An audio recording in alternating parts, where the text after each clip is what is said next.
Book में देख नहीं है तो सुनिए। एक अभिक्रिया किया गया, उसमें से 5.3 ग्राम सोडियम कार्बोनेट, कितना 5.3 ग्राम क्या है सोडियम कार्बोनेट, एवं 6.0 ग्राम क्या है एसिटिक अम्ल। एक अभिक्रिया किया गया, उसमें इतना ये सब डाला गया है, और 2.2 gram carbon dioxide, 8.2 gram sodium acetate एवं 0.9 ग्राम क्या जल उत्पाद के रूप में निकलता है, तो प्राप्त होता है। तो इस अभिक्रिया को दिखाइए कि परीक्षण क्या करता है कि द्रव्यमान संरक्षण के नियमों का क्या अनुरूप कार्य करता है। क्या बोला, ध्यान से सुनो। सोडियम एसिटेट प्लस एसिटिक अम्ल, कौन सा सोडियम एसिटेट प्लस क्या एसिटिक अम्ल मिल करके क्या बना लिया sodium acetate plus carbon dioxide plus क्या बना लिया जल बना लिया। तो बताओ कि इधर जितना द्रव्यमान है उतना द्रव्यमान उधर दिया, यानी द्रव्यमान संरक्षण के नियमों को क्या करो सिद्ध करो। क्या लिखा है देखो, एग्जाम्पल कौन सा है, प्रश्न पेज नंबर कितना है, पेज नंबर 30 का प्रश्न पहला। क्या दिया हुआ देखो, सोडियम कार्बोनेट, हम डायरेक्ट सॉल्यूशन करते हैं, कौन सा सोडियम कार्बोनेट कितना दिया हुआ बराबर कितना 5.3 ग्राम दिया हुआ है। एसिटिक अम्ल, एसिटिक अम्ल कितना दिया हुआ है 6.0 ग्राम दिया हुआ, ठीक है। और क्या दिया हुआ देखो, जो क्या प्राप्त हुआ कार्बन डाइऑक्साइड, क्या प्राप्त हुआ कार्बन डाइऑक्साइड, वो कितना दिया हुआ है 2.2 ग्राम। और सोडियम एसिटेट, सोडियम एसिटेट ये कितना प्राप्त हुआ है, कितना लिखा हुआ सोडियम एसिटेट, लॉक हो जाता है बार बार, 8.2 ग्राम। और जल प्राप्त हुआ कितना 0.9 ग्राम। अब ध्यान देखो, हमको जो अभिक्रिया करा करके दिया है ना, वो क्या दिया है सोडियम कार्बोनेट प्लस क्या लिखा हुआ है एसिटिक अम्ल बराबर, ये अभिकारक है, इसको हम लोग क्या बोलते हैं अभिकारक। और हमें क्या हुआ उत्पाद प्राप्त हुआ, उत्पाद में क्या प्राप्त हुआ है कार्बन डाइऑक्साइड, क्या प्राप्त हुआ है carbon dioxide plus sodium acetate, क्या प्राप्त हुआ सोडियम एसिटेट प्लस क्या जल। ये जो प्राप्त हुआ इसको हम लोग क्या बोलते हैं उत्पाद बोलते हैं, ठीक है। अर्थात एक रासायनिक अभिक्रिया किया गया, उस रासायनिक अभिक्रिया में सोडियम कार्बोनेट और एसिटिक अम्ल को लिया गया, और लिया जाने के बाद क्या मिल गया कार्बन डाइऑक्साइड मिल गया, सोडियम एसिटेट मिल गया, और क्या मिल गया जल मिल गया, समझिएगा, ठीक है। अब यहां तक बोला कि द्रव्यमान संरक्षण के नियमों को क्या ये अभिक्रिया बराबर करता है कि नहीं करता, यानी मतलब जितना अभिकारक लगा था क्या उतना ग्राम उत्पाद प्राप्त हुआ कि नहीं, तो निकालने के लिए बोला। तो देखो carbon dioxide, sodium carbonate, acetic अम्ल, सोडियम एसिटेट और क्या जल, तो जहां जहां जिसका मान है वहां वहां रखो। सोडियम कार्बोनेट का मान कितना दिया हुआ 5.3 ग्राम, ठीक है। प्लस देखो एसिटिक अम्ल का मान कितना दिया हुआ है 6.0 ग्राम। इधर देखो कार्बन डाइऑक्साइड का कितना 2.2 ग्राम, प्लस सोडियम एसिटेट का मान कितना दिया हुआ है 8.2 ग्राम, प्लस ये कितना 0.9 ग्राम दिया हुआ, ठीक है। अब इसको जोड़ो, देखो तो 3 और 6 5 कितना हो गया 11.3 ग्राम इधर। और अभी कारक में देखो इधर क्या कितना प्राप्त हुआ 2 2 4 और 4 9 कितना हो गया 13, 13 के कितना 3 भाग्यत में 1, 8 और 1 बकिया था कितना 9, और 9 2 कितना 11, ये प्राप्त करने के लिए बोला। देखो जितना अभिकारक लगा क्या उससे ज्यादा उत्पाद प्राप्त हुआ क्या है, यही सवाल आपसे कर रहा है क्वेश्चन में कि एक अभिक्रिया में 5.3 ग्राम सोडियम कार्बोनेट एवं 6.0 ग्राम एथेनॉइक अम्ल अभिकृत होते हैं तो 2.2 gram carbon dioxide, 8.2 gram sodium ethanol और 0.9 ग्राम क्या जल उत्पाद के रूप में प्राप्त होता है। तो इस अभिक्रिया द्वारा दिखाओ कि यह परीक्षण द्रव्यमान संरक्षण के नियम को क्या करता है, प्रतिपादित करता है। तो क्या जितना द्रव्यमान इधर था उतना ही द्रव्यमान इधर आया कि एक्स्ट्रा आया? उतना ही आया। तो ये द्रव्यमान संरक्षण नियम को प्रतिपादित करता है। हाँ, तो लिखेंगे हाँ, यह क्या करता है, द्रव्यमान संरक्षण नियम को प्रतिपादित करता है।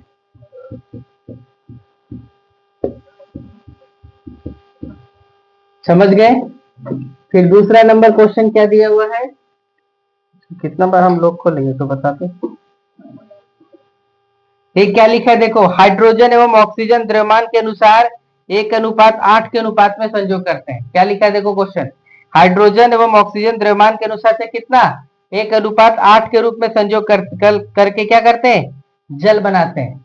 तो बोला 3 ग्राम हाइड्रोजन गैस के साथ पूर्णतः संयोग करने के लिए कितने ग्राम ऑक्सीजन की आवश्यकता होगी, है ना। दूसरा नंबर क्वेश्चन देखो, जो H अनुपात O रहता है वो किस अनुपात में रहता है, 1:8 कितना 8 में। कितना बोला, 1:8 में रहता है ना। तो हाइड्रोजन की मात्रा अभी 1 है, हाइड्रोजन की मात्रा कितना 1 ग्राम समझ जाइए उसको, कितना समझ जाइए 1 ग्राम। यदि 3 ग्राम कर देंगे तो ऑक्सीजन के ग्राम चाहिए तो पूछा, समझे। क्या बोला कि अनुपात में यदि 1 है तो अभी 3 ग्राम है,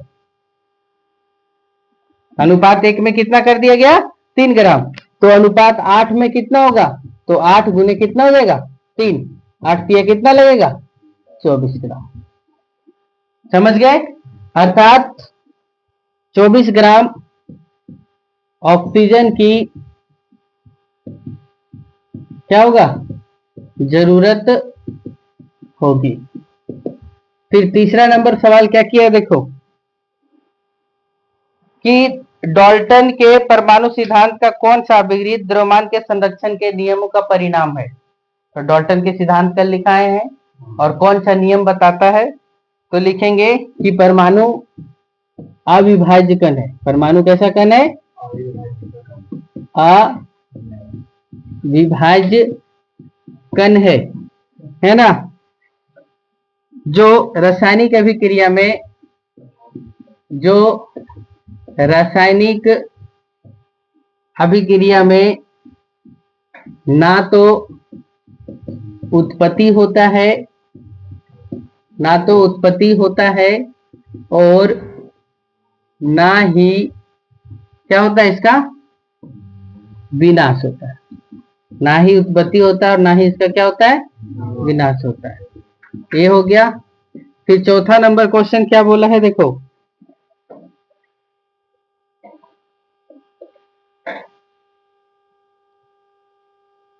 चौथा नंबर क्वेश्चन बोला है कि डाल्टन के परमाणु सिद्धांत का कौन सा अभिक्रिया निश्चित अनुपात के नियमों को प्रतिपादित करता है।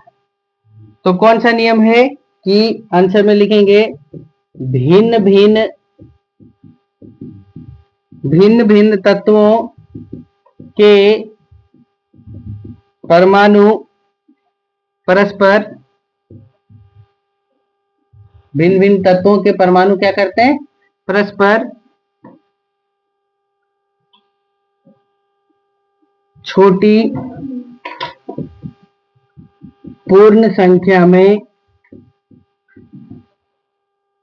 या पूर्ण संख्या के अनुपात में संयोग कर क्या करते हैं यौगिक बनाते हैं।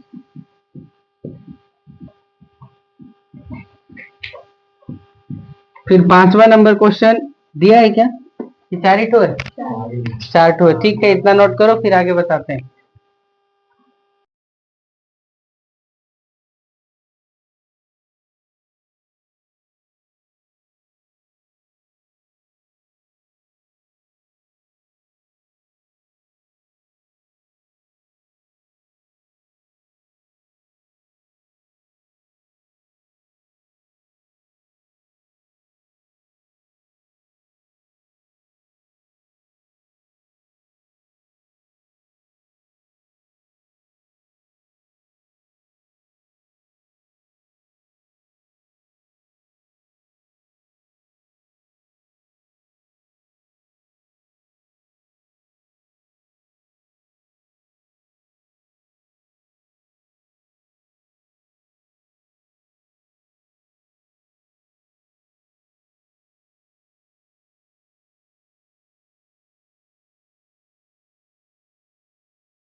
किंतु रासायनिक अभिक्रिया में क्या करता है, भाग लेता है।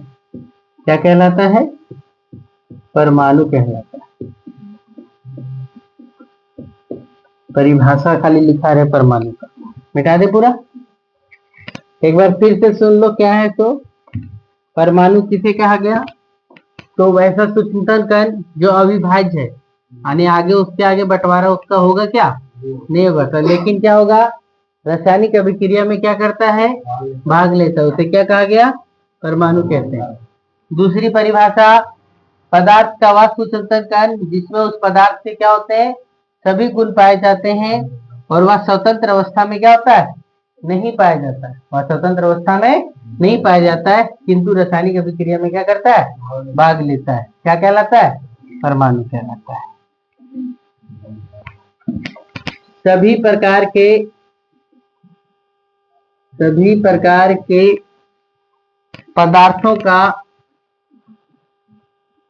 पदार्थों का रचनात्मक इकाई क्या है, परमाणु। जिस प्रकार से मनुष्य के शरीर का संरचनात्मक एवं कार्यात्मक इकाई कौन है, कोशिका है, उसी प्रकार से पदार्थों का संरचनात्मक एवं रचनात्मक इकाई क्या है, परमाणु। ठीक है। परमाणु की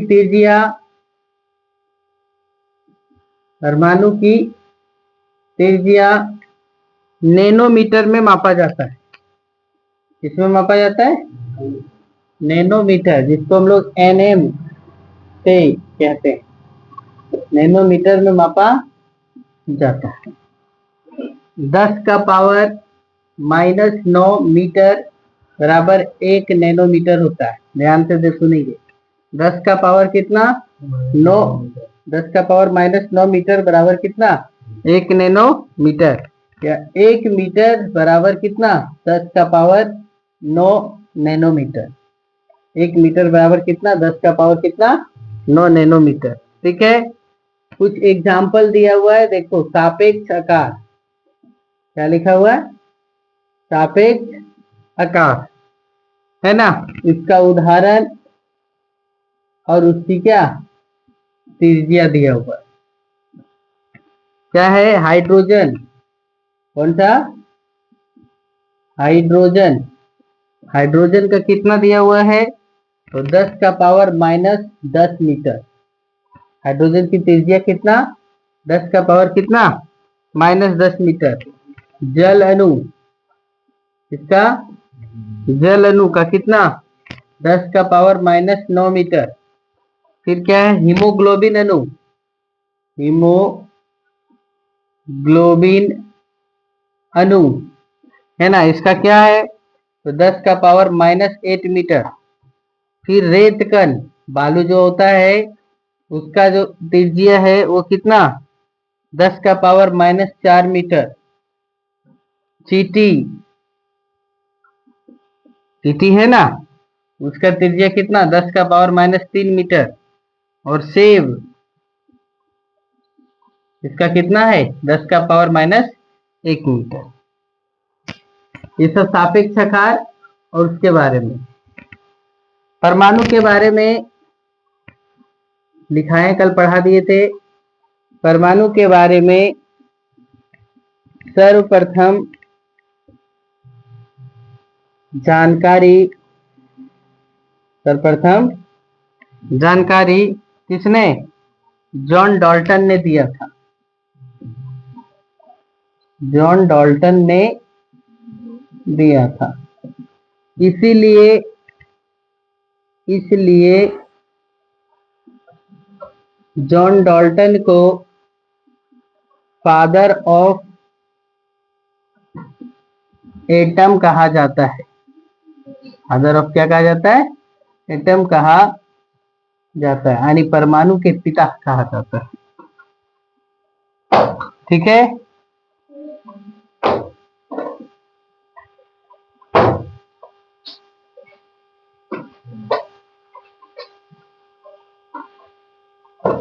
फिर यहीं पे लिख देते हैं, विभिन्न परमाणुओं के या विभिन्न तत्वों के परमाणु का आधुनिक प्रतीक, ध्यान से समझेंगे। विभिन्न तत्वों के क्या, परमाणुओं का क्या आधुनिक प्रतीक। ऐसा प्रतीक किसने दिया? तो डाल्टन ने। किसने दिया? डाल्टन ने। डाल्टन ऐसे प्रथम वैज्ञानिक थे जिन्होंने जिन्होंने तत्वों के प्रतीक का उपयोग किया। तत्वों के किसका? प्रतीक का उपयोग किया। डाल्टन के अनुसार सुझाए गए प्रतीक निम्नलिखित हैं। डाल्टन के अनुसार सुझाए गए प्रतीक क्या है? निम्नलिखित हैं। किसको क्या बोला? ध्यान से समझिएगा। बुक दीजिए हमको, बुक।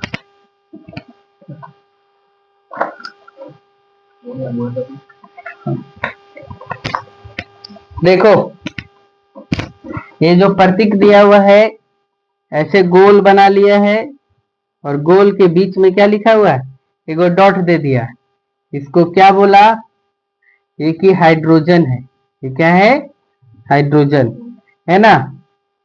इस प्रकार का गोल बना लिया और उसके ऊपर पूरा भर दिया, यानी पूरा काला कर दिया। पूरा क्या कर दिया? काला। इसको क्या नाम दे दिया? कार्बन, है ना। ये सिंपल सा खाली गोल करके छोड़ दिया। इसका क्या नाम दिया? ऑक्सीजन। क्या नाम दे दिया? ऑक्सीजन, है ना। इस प्रकार से गोल कर लिया और बीच में ऐसे डायग्राम बना दिया। समझ गए? इसको क्या नाम दिया? फास्फोरस। क्या नाम दिया? फास्फोरस। गोल करके बीच में प्लस का चिन्ह दे दिया और इसका क्या नाम दे दिया?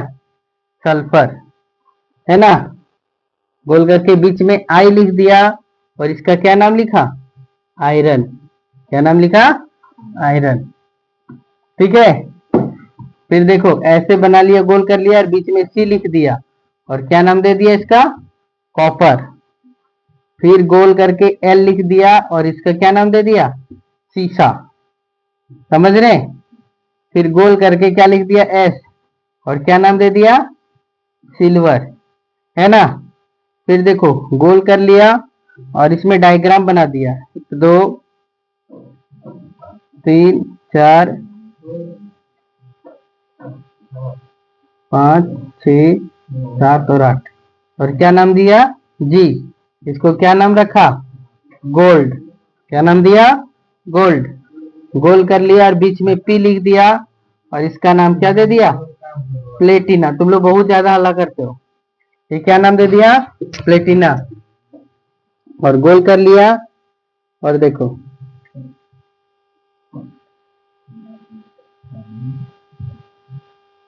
है ना। इसको क्या नाम दे दिया? पारा। इस प्रकार से उन्होंने क्या किया? दर्शाया। किसने? डाल्टन ने प्रतिपादित किया और बताया कि हाइड्रोजन को हम ऐसे दर्शाएं, कार्बन को ऐसे, ऑक्सीजन को ऐसे, फास्फोरस, सल्फर, आयरन, कॉपर, सीसा, सिल्वर, गोल्ड, प्लेटिना और क्या? पारा को उन्होंने ऐसे बताया। ये किसका था? डाल्टन ने सिद्धांत दिया, उसमें ये दर्शाया। लेकिन हम लोग डाल्टन के बारे में इतना ही तक, क्योंकि शुरुआत में कोई जानकारी आता है तो थोड़ा कम आता है, फिर धीरे धीरे उसकी क्या होती है? पूर्ण जानकारी आती है।